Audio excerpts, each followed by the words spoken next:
Tantor Audio, a division of Recorded Books, presents The Wiregrass by Pam Webber, narrated by Erin Moon. Spring 1968. Mitchell leaned back against the old tree and studied the silhouettes of dozens of military helicopters blanketing Field 10. His heart quickened as the massive machines thundered to life and their blue-white lights began blinking in the dark. He felt the gentle breeze from their spinning rotors quickly increase to a sand-stinging wind that pushed him against the tree's rough bark. He loved everything about this part. The sound, the lights, the feel, the freedom. Lifting off row by row and tails first, the helicopters headed north, back home to Mother Rucker. If he had counted the nights right, the training for this group of pilots and crews was coming to an end, and they would be shipping out, most likely to Vietnam. They know they might not come back, but they go anyway. Where does that kind of courage come from? As the wave of lights and noise faded into the distance, the woods went dark and silent again. He hated everything about this part. He was alone again. His only comfort was knowing the helicopters would be back the next day with new pilots and crews. With only smoky moonlight to see by, he hurried down the shadowy path through the woods. He had to get back to the shabby trailer that was his home before his pa and the others returned. If they caught him sneaking in again, there would be hell to pay. And he was afraid. He hated his fear, most of all. Chapter 1. The overstuffed suitcase was too heavy to carry, so I bumped it down the stone steps and pushed it across the damp grass toward the driveway, placing it in line with the others being loaded into the trunk of the old Oldsmobile. The sun would be up in a couple of hours to dry things out, but for now, the damp, the dark, and the hum of hundreds of invisible crickets made me tingle with excitement.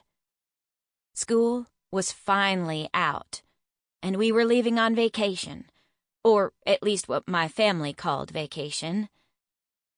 In just a little while, we would begin the long drive south down Route 29 across Virginia, the Carolinas, part of Georgia, and finally, deep into Alabama, where narrow roads were bordered by strips of red dirt, kudzu, and drop-offs that ended in deep, blackwater bogs. By late tonight, we would arrive in the tiny South Alabama town of Crystal Springs, where my mama was born and raised, and where she met and married my soldier daddy. Crystal Springs was also where I had spent every summer since I could remember remembering. Impatience to leave began long before school was out. My summer clothes had been packed for weeks and unpacked almost daily as the weather warmed and I needed items in my limited wardrobe. But come June, that case was stuffed, snapped, and ready to go. If the trip went according to plan, we would stop just long enough to fill the car with gasoline, take a bathroom break, and grab a bite at one of the many country diners along the way. Earlier, when the 4 a.m. alarm sounded, the smell of percolating coffee had reached the upstairs of our little house, which meant Mama and Daddy were already sipping their first cups. My 15-year-old sister Cindy, who for some reason was nicknamed Sam, and my 6-year-old brother Carl, also known as Lil Bit, and I had dressed quickly and headed to the kitchen for the inevitable prune juice. Mama, as did most of her Southern family, had a concerning preoccupation with the well-being of her bowels, and the bowels of everyone around her. This preoccupation usually resulted in all of us getting a daily dose of prune juice so we would stay regular. The only time we didn't have to swallow the nasty stuff was in the summer, when we were staying with Aunt Pitty in Crystal Springs. "Drink what you want when you're thirsty, and let nature take its course," she'd say. Since this morning was special, Mama also let us have some coffee. Lil Bits had to be saucer-cooled, but Sam and I were allowed a regular cup. Once we were dropped off in Crystal Springs for the summer, this would change too. Aunt Pitty let us have coffee every day if we wanted it. The rules were just different down there. With bed pillows in tow, we climbed in the car as Daddy slammed the trunk closed. Our travel ritual, or at least the one Mama and Daddy liked, was that Sam, Lil Bit, and I would go back to sleep so they would have some undisturbed travel time before stopping for breakfast.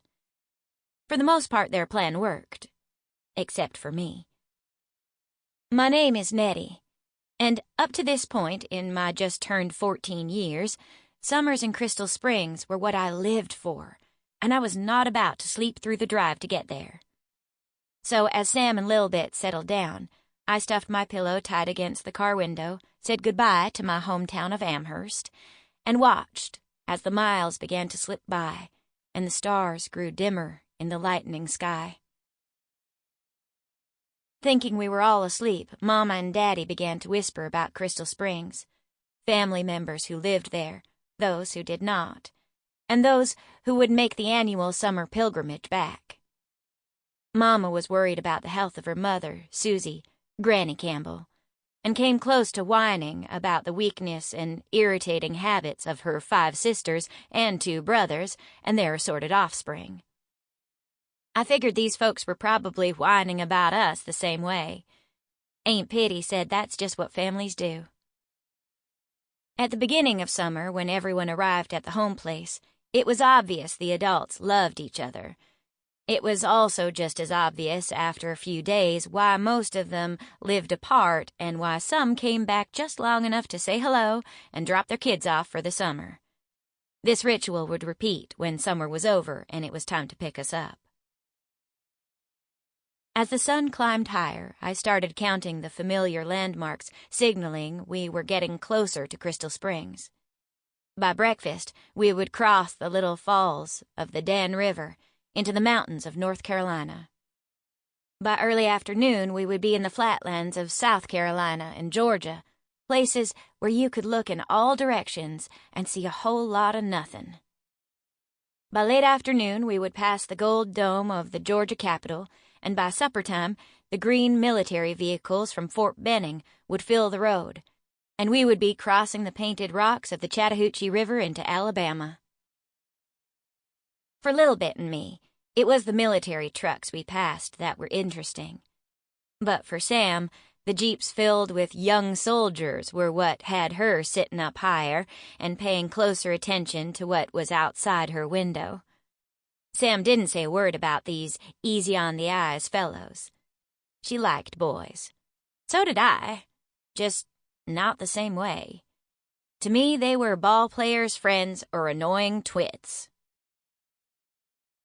"Just wait," Sam warned.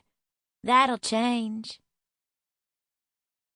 As we rolled deeper into Alabama, cities gave way to scattered small towns and plowed fields that fit together like blocks on a quilt.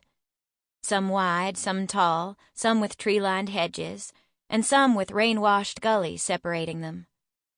In the distance, farm tractors followed by floating clouds of dirt moved back and forth across large fields that stretched to the sky.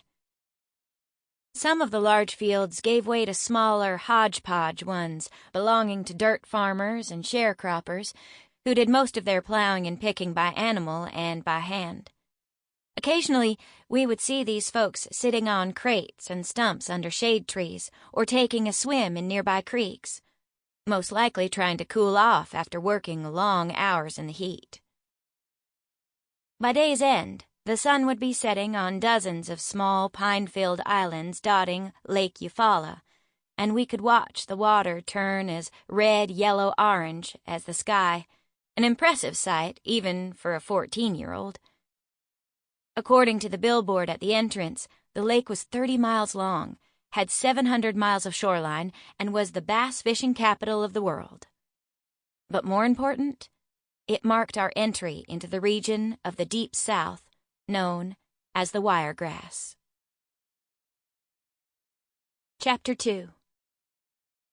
The Wiregrass was like no other place in the South, at least according to Mama. Named for the spidery razor blade-like grass that thrived in the hellishly hot summers, the region was known for the uniqueness of its water. Below ground was an enormous underground lake that supplied clear water to hundreds of creeks, lakes, and swimming holes. Above ground, fierce thunderstorms frequently blanketed the region, flooding streets and pushing muddy water through crisscrossing rivers toward the Gulf of Mexico. Pulling a tattered map from the glove compartment, Mama traced a smudged pencil line down the southeast side of Alabama, across the panhandle of Florida, and along the Swanee River back up into Georgia. This is the Wiregrass, and Crystal Springs is right here in the middle.